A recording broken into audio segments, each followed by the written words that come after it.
On a warm September morning in 2017, a woman walked out of a small Florida home and vanished. Her name was Taylor Wright, a former police officer, a private investigator, and a friend trusted with secrets and money alike. By nightfall, her phone went silent. By morning, her bank accounts were frozen in time. Friends searched. Detectives knocked on doors. Her last known companion, Ashley MacArthur, said they'd spent the day running errands. But police would later say those errands ended with a gunshot and a burial. Weeks later, in the quiet stretch of a rural property owned by Ashley's family, the search ended.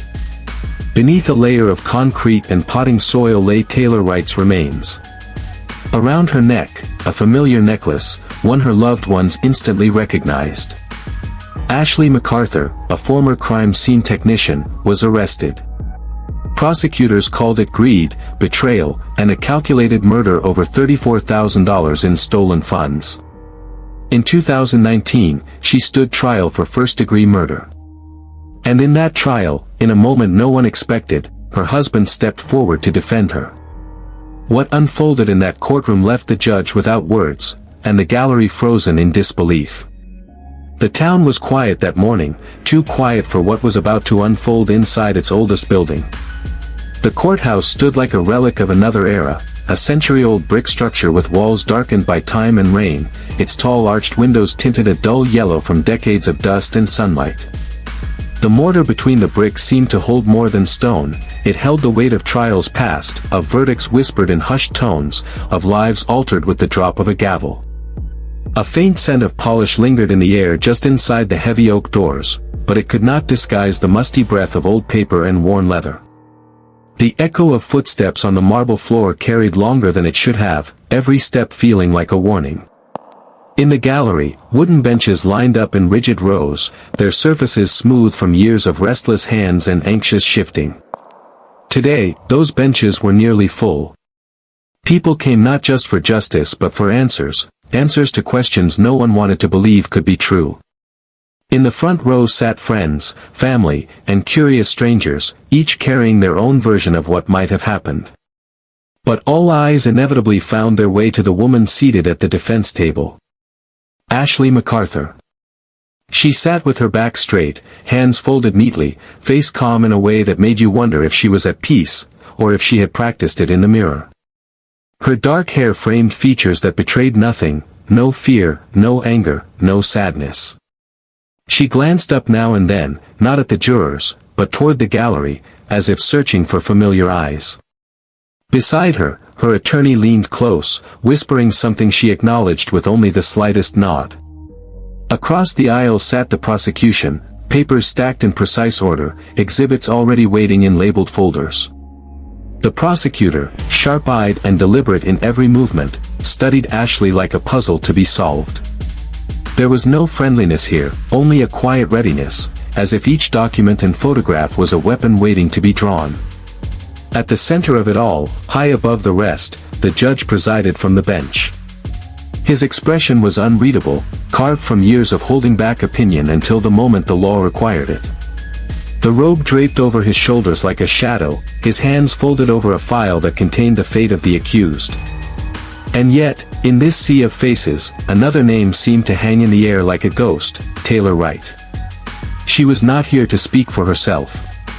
She was not here to challenge the accusations or tell her side of the story. Instead, her absence spoke louder than any words could. A former police officer, a private investigator, a mother, Taylor's life had been one of grit and resilience. Now, she was a name on a missing persons report, a photograph in a case file, a question mark that refused to be erased. The tension inside the courtroom was palpable, like the air before a storm. Every creak of wood, every scrape of a chair seemed to slice through the stillness. The urgency was unspoken but felt. This was not just another trial. This was the unraveling of trust between two women who had once called each other friends. The jury sat in silence, pens ready, eyes shifting between Ashley and the empty space in the narrative where Taylor should have been. Somewhere in the pages of evidence, in the testimonies yet to be heard, the truth waited, but it would not come willingly. When the court clerk called the case number, the sound seemed to echo off the high ceilings, bouncing back with a weight that made the air feel heavier. The charges were read aloud, each word deliberate, each syllable a nail in the coffin the prosecution intended to build. Ashley MacArthur stood accused of first-degree murder. The victim, Taylor Wright. A woman who had once trusted Ashley enough to share secrets, money, and time. The prosecution claimed that on a warm September day in 2017, in the quiet sprawl just outside Pensacola, Florida, that trust had been betrayed in the most final way possible. According to their case, Taylor had confided in Ashley about a large sum of money, $34,000, she had withdrawn during a contentious divorce. It was money meant to be safeguarded, placed in Ashley's care until the dust settled. But instead of keeping it safe, prosecutors alleged, Ashley had other plans. They painted a picture of a meeting gone wrong, of Taylor arriving at Ashley's property for what she believed was a routine conversation, only to vanish without a trace. The timeline, they argued, was chillingly tight. On the morning of September 8, Taylor had been seen alive. By the afternoon, her phone had gone silent. No calls. No texts. GPS data later placed her near a rural piece of land owned by Ashley's family, a property with thick underbrush, a barn, and enough seclusion to hide what no one was supposed to find. The evidence came in layers, each one stacking uneasily on top of the last. Surveillance footage of Ashley purchasing concrete and potting soil. Bank records showing sudden cash withdrawals and purchases that didn't align with her normal spending. Cell phone pings tracing Ashley's movements to and from that isolated land. And, most damning of all, the discovery, weeks later, of human remains buried beneath a patch of disturbed earth, the bones wrapped and concealed as if the killer had hoped time itself would erase the crime. DNA confirmed what everyone feared, it was Taylor. As the prosecutor spoke, the jurors took notes, their pens scratching the surface of yellow legal pads in steady, methodical strokes. Each piece of evidence was like a puzzle piece falling into place, at least from one side of the room. But in the defense's corner, a different picture was being assembled. One of doubt, of alternative theories, of cracks in the story that could be widened if handled just right. The defense didn't deny that Taylor had been on Ashley's property. They didn't deny the money had changed hands. What they challenged was motive, opportunity, and the reliability of the prosecution's narrative. They hinted at other people in Taylor's life, people with reason to want her gone. They questioned the thoroughness of the investigation, suggesting that the sheriff's office had been quick to latch onto Ashley because of circumstantial convenience. And then came the moment that shifted the room's energy. The defense called their key witness, a man whose testimony, they claimed, would fracture the prosecution's version of events. When he took the stand, there was a rustle through the gallery, some leaning forward, others sitting back, unsure of what was about to happen. Ashley's attorney stepped aside, allowing the witness to settle into the chair. His eyes darted briefly toward the jury, then to Ashley, before fixing on the judge. His voice was steady at first, recounting timelines, conversations, and movements with precision. But it was when Taylor's name came up that the temperature in the room seemed to drop. The defense had prepared for this moment, but what came next wasn't just strategy, it was theater. No further questions, the defense attorney finally said. And then, without missing a beat, Taylor, the one person everyone thought they'd only hear about, never from, stood up from the defense table, walked toward the witness stand, and locked eyes with him. She wasn't here in the flesh, of course. This was in the form of her recorded deposition, played on a large monitor for the court to see. In it, she cross-examined the witness herself, her voice crisp, confident, cutting. The footage had been recorded months before her death, during an unrelated investigation. The questions she asked. The answers he gave. They didn't belong in this timeline. They shouldn't have connected to this case. And yet, somehow, they did. The gallery fell silent. The judge leaned forward. Because what Taylor exposed, was impossible to believe. The silence that followed felt stretched, as though time itself was reluctant to move forward. The screen faded to black, the last echo of Taylor's recorded voice still hanging in the courtroom air. Then, almost abruptly, the prosecution rose, reclaiming the stage with the confidence of someone holding the thicker file. They began to reassemble their narrative piece by piece, each exhibit numbered, each document slid forward across the polished oak table with an audible thunk. The testimony came first, a former co-worker of Ashley's who recalled casual conversations about money and trust, conversations that now sounded far more ominous in hindsight. Another witness, a neighbor, swore they saw Ashley's truck heading toward her family's land on the afternoon Taylor disappeared. The memory was etched in their mind, they said, because the sun was low, and the truck's chrome bumper caught the light like a flash of glass. Then came the physical evidence. Bags of potting soil. Concrete mix receipts, stamped with the date and time just hours before Taylor's phone went dark. Cell tower data, thin lines of numbers and coordinates, were projected on a screen, tracing Ashley's movements like breadcrumbs scattered across the county. The prosecution lingered on them, letting the jury imagine the slow, deliberate drive to a property hidden behind rusted gates and overgrown palmettos. The files themselves smelled faintly of stale paper and coffee, the ink, on closer look, smudged under the harsh, humming fluorescent lights. There was something unsettling about the stack, its bulk suggested certainty, but the contents, when read aloud, hinted at shadows where certainty couldn't reach. That's where the contradictions began to creep in. The crime scene photos, gritty, sun-bleached images of churned soil, showed no clear signs of a struggle. No blood patterns. No drag marks. And the forensic report? It revealed that no identifiable DNA from Ashley had been found on the remains themselves. There was DNA, yes, but it belonged to people the state could not identify. People who were not in the courtroom. The motive, too, began to waver under the defense's quiet but pointed questions. If Ashley had killed Taylor over the money, why hadn't she tried to launder it, hide it, or even spend most of it? Bank records showed some withdrawals, yes, but large portions remained untouched for weeks after Taylor vanished. And then there was the alibi, the fragile thread that the defense kept tugging. Ashley claimed she'd been running errands that afternoon, with receipts and timestamps to prove it. The prosecution countered with gaps, 30-minute windows where her whereabouts couldn't be accounted for. But 30 minutes wasn't long enough to do everything the state claimed, the defense argued. Not unless someone else had been involved. The jurors scribbled notes faster now, their pens scratching in unison like the steady patter of rain on tin. In the gallery, whispers rose and fell, little pockets of speculation breaking the courtroom's rhythm. The judge called for a brief recess. Lawyers leaned close to clients, murmuring low and urgent. The bailiff's boots clicked against the floor as he ushered the jury out. And for a moment it was just the attorneys, the accused, and the weight of unanswered questions.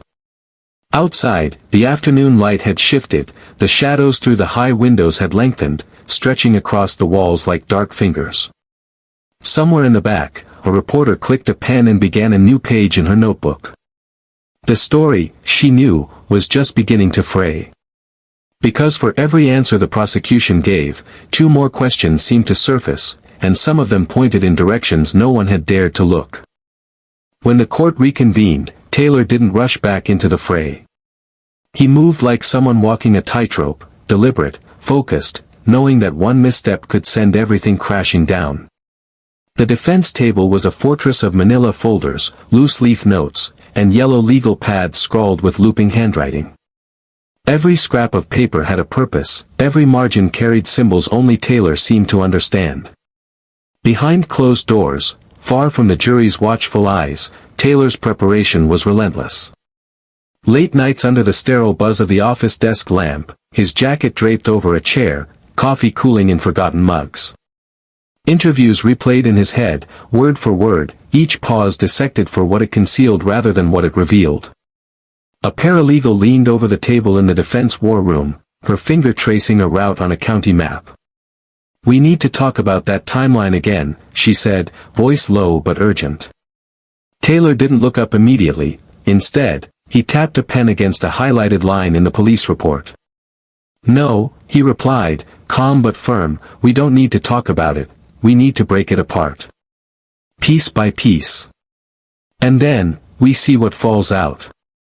In the days leading up to this moment, he'd walked the route the state claimed Ashley had taken, twice. Once in the daylight, once under the same fading sun that supposedly framed the neighbor's sighting. He carried a stopwatch, measuring the minutes between each location. He noted the gravel's crunch underfoot, the way traffic lights in the old part of town seemed to hold longer than the ones downtown, how the side road near the lumberyard had been closed for repairs that week, something the prosecution's neat, linear narrative had failed to account for. There were interviews too, dozens of them. A cashier at a gas station who remembered Ashley coming in for a coffee refill, not because of her face, but because she'd paid with exact change. A delivery driver who swore he'd seen Ashley's truck parked near the farmer's market at the same time the state insisted she was miles away, digging a grave. And then there was the one that stuck with him most, an older man at a feed store who leaned across the counter and whispered, "Son, you're not looking in the right place. You're not asking about the right people." Every evening, Taylor laid out the evidence on a long conference table like a puzzle with no box to guide him. Phone records next to fuel receipts. Weather reports beside GPS pings. And always, that stubborn 30-minute gap the prosecution kept clinging to. He'd started sketching the timeline in red ink, then switched to black, then blue, each color representing another version of the truth. But in doing so, something strange emerged, a pattern of movements and timestamps that didn't just fail to prove Ashley's guilt, it hinted at something far more dangerous. On the morning of the next court session, he slid a folder across the table to Ashley. She opened it, eyes darting over the pages. "What is this?" she whispered. Taylor leaned in. "It's what they didn't want to find. And when I show it to them, they won't know how to explain it." The camera of the mind pulls back, Taylor straightening his tie, the faintest glint in his eyes. Somewhere deep in those endless notes and late-night maps, he'd uncovered something no one had expected. And the moment he revealed it, the trial would never be the same. The courtroom felt heavier that morning. Not louder, just heavier. The kind of weight that presses on your shoulders, that makes every shuffle of a chair or rustle of paper sound sharper than it should. Taylor sat at the defense table, his elbows resting on the wood, his gaze fixed on a single manila folder in front of him. It was the same folder he'd been guarding for days, refusing to leave it in the evidence cart, keeping it close even when he stepped into the hallway. His fingers tapped lightly against the cover, 3 slow beats, then stillness. From a distance, you might have thought it was just nerves. But Taylor wasn't a nervous man. He was calculating. At exactly 9:14 a.m., the judge entered. The bailiff's voice rang out, and the room stood. Ashley's eyes flicked to Taylor, searching for some signal, anything. He didn't look at her. Not yet. His attention was fixed on the prosecutor across the aisle, who was stacking papers in neat, overconfident piles. When the proceedings resumed, Taylor rose slowly. His voice, calm but charged, carried across the room. "Your Honor," he began, "with the court's permission, I'd like to introduce new evidence that directly challenges the timeline presented by the state." The prosecutor's head lifted sharply, his brow creasing. "We received no notice of this," he said, the faintest tremor in his voice. Taylor didn't blink. "That's because, Mr. Hensley, you didn't know it existed." From the folder, he drew out a single sheet of paper, edges worn from handling. The jury leaned forward instinctively, their eyes darting between Taylor's hand and the projector screen where the court clerk was about to display it. "This," Taylor said, holding the page up so the court could see, "is a verified phone record from Ashley's mobile provider. Specifically, the record for the night of June 14th, the night the prosecution claims my client was committing murder." He stepped toward the projector, sliding the sheet under the lens. Numbers and timestamps flickered onto the screen, glowing under the dimmed lights. You'll notice, he continued, that at exactly 8:43 p.m., the precise moment the state says Ashley was dragging a body into the woods, her phone was pinging a tower on the opposite side of the county. Not just miles away, 23 miles away. In the middle of a heavily populated area. A murmur rippled through the gallery. The judge tapped her gavel once for order. But Taylor wasn't done. "I know what you're thinking," he said, turning toward the jury. "Anyone could have had her phone. But let's look closer."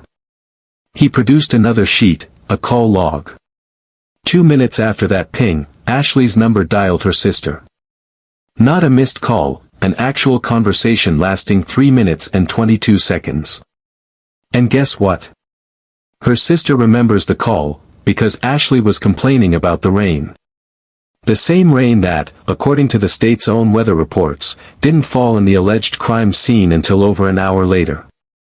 The prosecutor shifted uncomfortably, flipping through his notes as though searching for a lifeline. Then Taylor's tone lowered, deliberate. But that's not the most interesting part. He placed a third document onto the projector, this one, a security still from a convenience store camera. The image was grainy, time-stamped 8:49 p.m., and it showed Ashley, clear as day, picking up a coffee and chatting with the cashier. Gasps filled the room. Ashley closed her eyes for a moment, as if holding back tears. Taylor's hand hovered over the image, his index finger tapping the timestamp. Ladies and gentlemen, if Ashley was here, in this store, under these lights, with multiple witnesses, then she could not have been where the prosecution claims she was. Which means, their entire timeline collapses. He paused, letting the weight of the words sink in. And if their timeline collapses, he said finally, so does their case. The courtroom was silent except for the faint hum of the projector bulb. And then, in the back row, a man stood. Slowly. Cautiously. His eyes locked on Taylor, his face unreadable. Taylor noticed, just for a second, but enough to mark it. He knew this wasn't over. Because the truth he'd just exposed, had clearly made someone very, very nervous. For a long beat, the judge didn't move. She leaned back in her chair, her eyes fixed on the glowing image projected behind Taylor. Her expression was unreadable, neither approval nor disapproval, just that carefully cultivated poker face judges wear when the entire room is leaning forward, waiting for a cue. In the gallery, someone coughed. Someone else muttered a quiet, "Oh my God." The sound of shuffling feet echoed like a slow drumbeat. Every juror's gaze was fixed on the evidence screen, their eyes darting between the timestamp and Ashley's faint, grainy smile in the convenience store. Taylor stepped back from the projector, sliding the still photo and phone records neatly into the folder. He wasn't gloating. That wasn't his style. Instead, he let the silence stretch, the tension build, forcing the prosecutor to fill it. Mr. Hensley finally rose from his seat, clearing his throat. "Your Honor," he began, his tone steadier than his trembling hand suggested, "this development, while surprising, is not definitive. A phone can be left with someone else. A security video can be manipulated. We must not ignore credible evidence when it is presented," Taylor cut in, his voice cool but carrying a sharp edge. "This isn't speculation. This is documented, time-stamped proof that undermines the prosecution's central claim." The judge held up a hand. "Enough. Both of you." She turned to the jury, her gaze sweeping over them slowly. "You will disregard any conjecture about the authenticity of this evidence until I make a ruling. Court will recess for 15 minutes. Her gavel struck once, sharp and final. The moment she left the bench, the room erupted, not in noise, but in motion. Spectators leaned in to whisper. Journalists scribbled furiously. The bailiff moved toward the benches, murmuring for order. Ashley exhaled for the first time in what felt like hours, her hands clutching the edge of the defense table. "Taylor," she whispered, her voice barely audible, "does this mean?" "It means," he said, leaning in, "we just kicked open a very heavy door. But what's on the other side might not be what we expect. He glanced toward the back of the courtroom, where the same man who had stood earlier was gone. The seat empty. No sign of him in the aisles. Taylor's jaw tightened. He didn't like loose ends. Especially ones that moved on their own. Outside the courtroom, the hallway buzzed with speculation. A reporter's voice drifted down the corridor. If true, this could change everything, before being swallowed by the hum of conversations. Taylor stepped into the hallway, scanning the crowd. No sign of the man. Just strangers moving past, their faces unfamiliar. He knew better than to believe in coincidences at a time like this. As the recess clock ticked down, the defense team regrouped at the bench. Files shuffled, whispered strategy passed between them. Taylor's eyes stayed on the courtroom door, waiting. Watching. When the bailiff finally called the court back into session, the judge returned with that same unreadable expression, hands folded neatly on the bench. She cleared her throat. The court has reviewed the evidence presented by the defense. The jury will. She paused. Just a heartbeat. But enough for every ear in the room to tune in, every muscle to tense.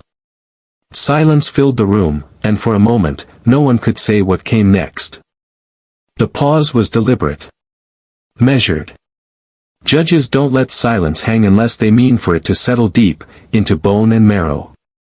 When Judge Whitmore finally spoke, her voice was steady but carried the faint rasp of a decision wrestled with in private. The court will allow this evidence into the record. Relief flickered across faces, but it came tangled with fresh tension. This was not a verdict, just a foothold. She added the caveat. The prosecution would have full right to cross-examine any witness connected to this new material. It was permission, but guarded permission. The state's attorney, Hensley, stood. His hand went to his tie as though the air had thinned. No request for delay, no crack in posture, pride wouldn't let him. He would proceed. The witness returned, a wiry store manager in his 60s.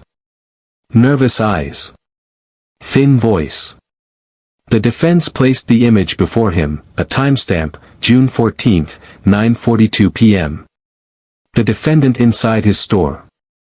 A time and place the prosecution's timeline insisted she could not have been. The witness confirmed the timestamp was accurate. Could not explain the contradiction. His words faltered, and the sound of them, small, unpolished, made the jury lean in. Cross-examination came sharp and quick. The prosecutor floated the suggestion of tampering, careful not to accuse outright.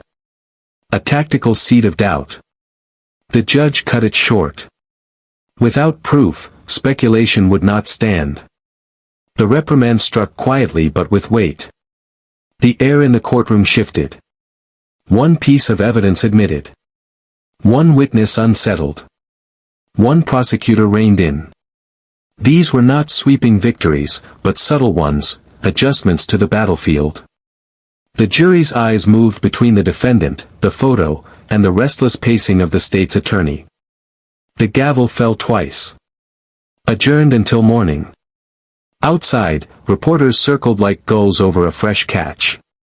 Questions rose into the night air, loud, insistent, unanswered. And in the defense office, there was no celebration. Because new evidence does not only open a door. It dares someone to slam it shut. And when that happens, it often happens fast. Morning arrived not gently, but with the weight of inevitability. The light that filtered through the courthouse windows was dull, as though the sun itself hesitated to bear witness to what was about to unfold. The air inside the building carried a strange density, warm, crowded, restless, charged with the kind of tension that clings to walls and refuses to dissipate. Even the polished wood of the benches seemed to hum faintly, absorbing the collective anticipation of those who had gathered. When the bailiff's command cut through the low murmur, "All rise," it wasn't simply an instruction, it was a signal that the moment had arrived, and nothing could push it back now. The jury emerged in single file, their footsteps echoing with an uneven rhythm, thunk, tap, tap, thunk, each beat heavier than it should have been. Their faces were masks, deliberate and unreadable, though now and then an involuntary glance slipped toward the defense table before retreating into composure. Taylor's hand closed over Ashley's beneath the table, a silent act of defiance against the uncertainty that loomed. The touch was steady enough to tether her, but the faint tremor in his grip betrayed the truth. They were both standing at the edge of the same precipice. Across the room, the prosecutor's jaw was fixed, as if carved from stone, his stare unyielding, his presence as unmovable as the bench he occupied. There comes a stage in every trial where words no longer matter.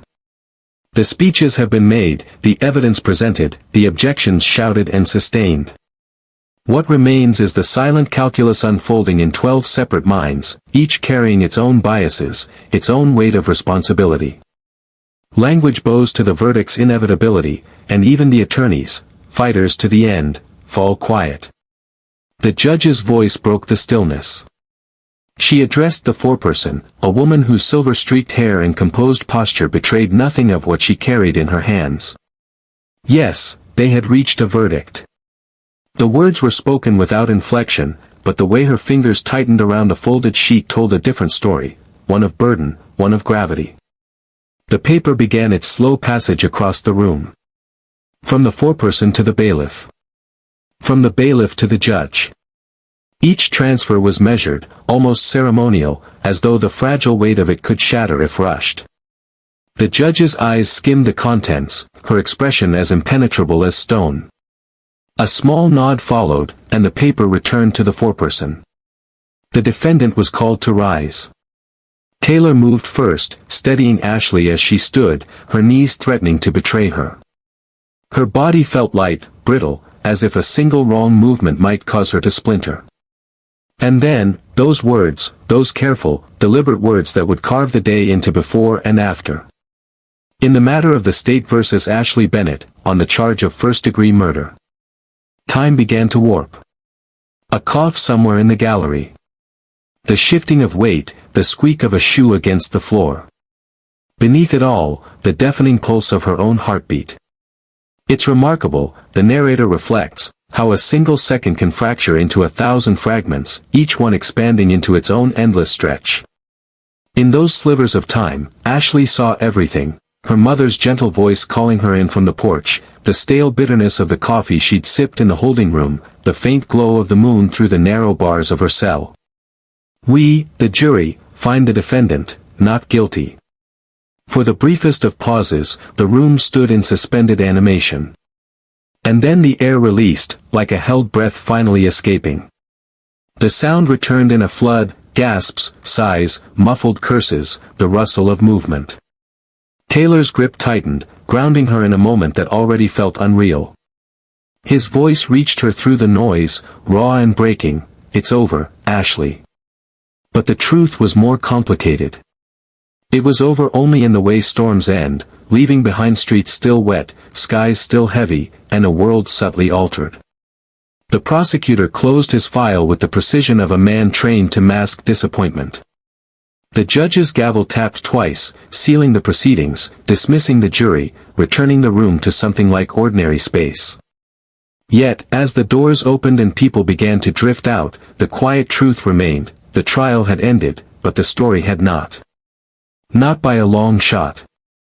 The courtroom emptied in slow, uneven waves, as though the people inside were unsure whether to leave or to stay, uncertain if the moment had truly ended. Some moved quickly toward the doors, their heels striking sharp echoes against the floor.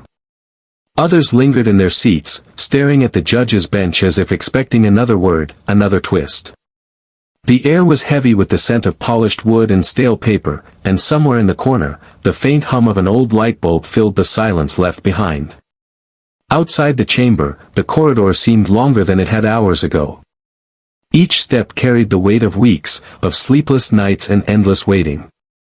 Sunlight, once hidden behind a thick sheet of clouds, now streamed through the high windows in fractured beams, cutting the dust-filled air into shards of gold. Beyond the courthouse doors, the city moved at its usual pace, oblivious to the storm that had just passed within these walls. On the courthouse steps, faces reflected a spectrum of emotions: relief, disbelief, quiet joy, and in some corners, tightly guarded resentment. The verdict had already begun its journey through headlines and living rooms, a wave spreading far beyond the reach of the building itself. In some homes, it would be met with cheers. In others, with muttered curses. But here, in the echo of the final gavel, those reactions felt distant, muffled, unimportant. For the one who had stood at the center of this trial, freedom did not arrive as a sudden burst of celebration. It settled instead as a slow, cautious presence, like sunlight creeping across a cold floor. The scars of the ordeal were not erased, they lay quiet but deep, etched into the spaces between each breath. The world outside was the same, yet it felt impossibly different, too bright, too loud, too wide after so long in the narrow confines of accusation and defense. Relief and trauma coexisted now, neither willing to give way to the other. They would remain, side by side, shaping every step that followed. The trial was over, but its shadow would linger, long after the last reporter's camera had been packed away, long after the headlines had faded, long after the sun dipped behind the courthouse roof and left the steps in darkness once more. This was never just about a single defendant, a single charge, or a single verdict. It was about the architecture of justice itself, the beams that hold it up and the cracks that can, with the slightest pressure, bring it all to the ground. Beneath the legal jargon and the carefully arranged exhibits, the trial revealed something deeper, that truth in a courtroom is not an absolute, but a fragile construct built from human memory, interpretation, and choice. Here, in this case, the difference between freedom and a life behind bars hinged not on overwhelming proof, but on a moment of diligence, a refusal to stop searching when the search seemed finished. A misplaced record, an overlooked timestamp, a witness whose words didn't quite match the rhythm of reality, each piece on its own was small, almost invisible. Together, they became the turning point.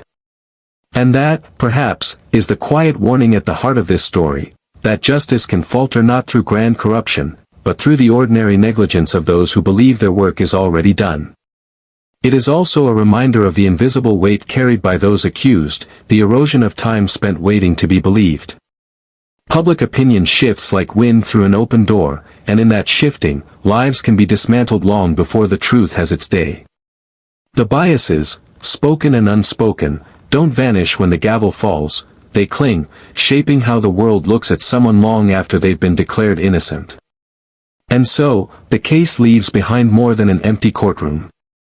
It leaves a challenge, to question what we accept, to press further than the surface, to understand that justice demands not only rules, but relentless attention to the spaces where those rules might fail. Because if we step away too soon, if we decide that good enough is enough, we risk letting the wrong verdict stand, not out of malice, but out of quiet, dangerous complacency. If you had been in Taylor's place, holding that single folder in your hands, knowing it could unravel everything the prosecution had built, would you have placed it on the bench? Would you have risked your career, your reputation, and the fragile balance of the trial itself? Somewhere, in the silence after the verdict, that question lingers. And it will, for anyone who understands how easily the line between justice and injustice can blur. In that courtroom, amid fear and doubt, love and truth found a way to speak loudest. It was not the absence of conflict that defined this moment, but the presence of conviction, a quiet, unshakable belief that the truth, when uncovered, has a power no accusation can fully suppress.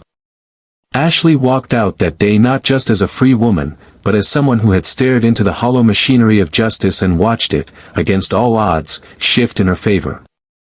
Yet, as the dust settled and the wooden benches emptied, another question hung in the air like smoke after a fire: was justice truly served, or was this only the beginning of a deeper truth, one the system is still learning to hear?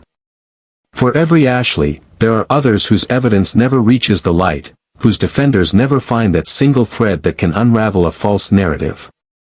And that knowledge, that haunting, necessary knowledge, should unsettle us all.